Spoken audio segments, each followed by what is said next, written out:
Bienvenidos de regreso a Biblia y Teología con el Dr. Larry Trotter. Esperemos disfruten el siguiente episodio.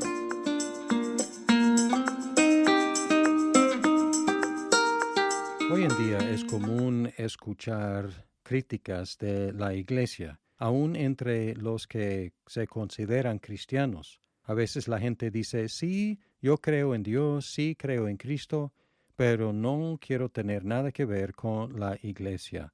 En algunos casos es simplemente para evitar cualquier compromiso. A veces es un individualismo muy extremo y poco bíblico. Pero en otros casos, tristemente, la gente ha tenido malas experiencias en la Iglesia. Encontramos en las cartas a las iglesias en el Nuevo Testamento muchos problemas, y por lo tanto es refrescante considerar las cartas a los tesalonicenses, porque encontramos aquí una descripción muy positiva de la Iglesia. Y estas cartas también nos sirven como un retrato de lo que es una buena iglesia, no perfecta, pero muy buena. Y al lado de la iglesia en Filipos, aparentemente la iglesia en Tesalónica fue una de las más fieles en el apoyo misionero para Pablo.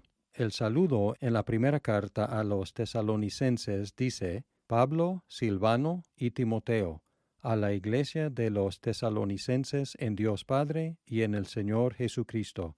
Gracia a ustedes y paz. Silvano, también llamado Silas, y Timoteo participaron con Pablo en la evangelización de Macedonia, primero en Filipos y luego en Tesalónica. Y leemos de su primera visita a Tesalónica en Hechos 17, 1 al 9. Dice, después de pasar por Anfípolis y Apolonia, Pablo y Silas llegaron a Tesalónica, donde había una sinagoga de los judíos.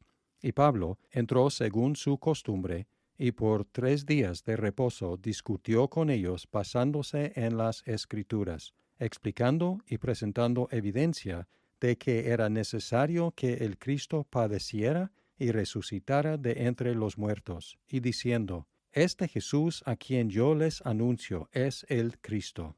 Algunos de ellos creyeron y se unieron a Pablo y a Silas, junto con una gran multitud de griegos temerosos de Dios y muchas de las mujeres principales. Pero los judíos, llenos de envidia, llevaron algunos hombres malvados de la plaza pública, organizaron una turba y alborotaron la ciudad. Asaltando la casa de Jasón, procuraban sacarlos al pueblo. Al no encontrarlos, arrastraron a Jasón y a algunos de los hermanos ante las autoridades de la ciudad, gritando, esos que han trastornado al mundo han venido acá también, y Jasón los ha recibido. Todos ellos actúan contra los decretos de César, diciendo que hay otro rey, Jesús, y alborotaron a la multitud y a las autoridades de la ciudad que oían esto. Pero después de recibir una fianza de Jasón y de los otros, los soltaron. Enseguida los hermanos enviaron de noche a Pablo y a Silas a Berea. Después de ser golpeados y encarcelados en Filipos, los misioneros fueron a Tesalónica y empezaron a evangelizar en la sinagoga judía, que era su costumbre, donde muchos respondieron en fe, incluyendo un buen número de simpatizantes griegos, es decir, gentiles temerosos de Dios, y también muchas mujeres prominentes de la ciudad. Luego algunos de la sinagoga se llenaron de envidia y formaron una turba, alborotando la ciudad y diciendo que los misioneros estaban actuando en contra de los decretos de César.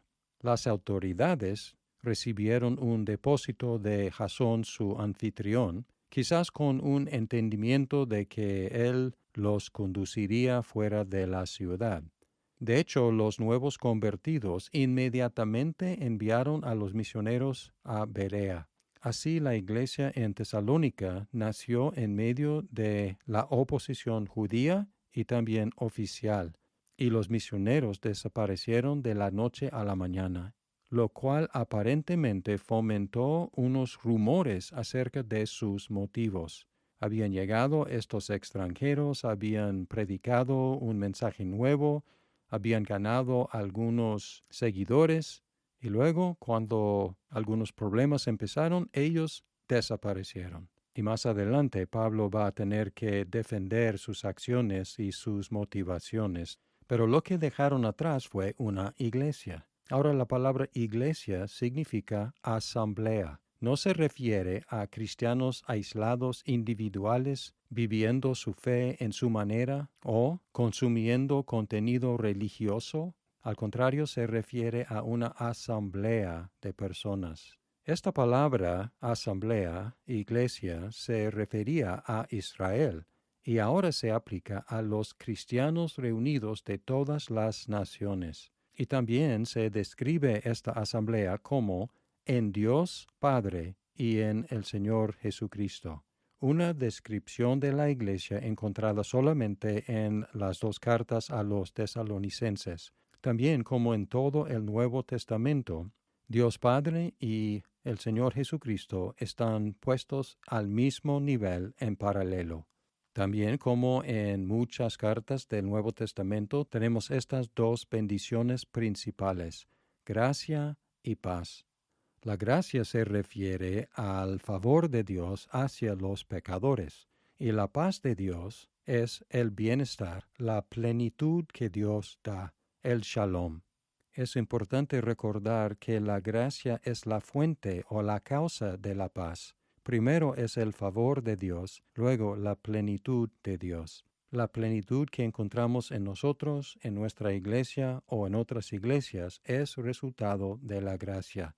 La gracia de Dios produce la paz.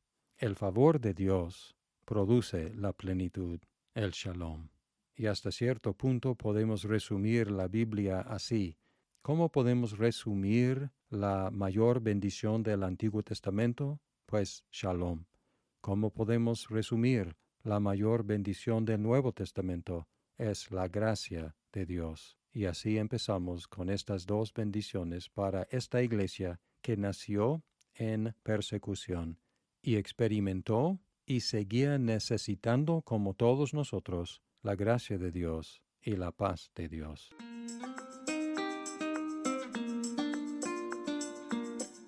Muchas gracias por escuchar este episodio. Si estás disfrutando Biblia y teología, por favor compártelo con tus amigos. ¡Hasta pronto!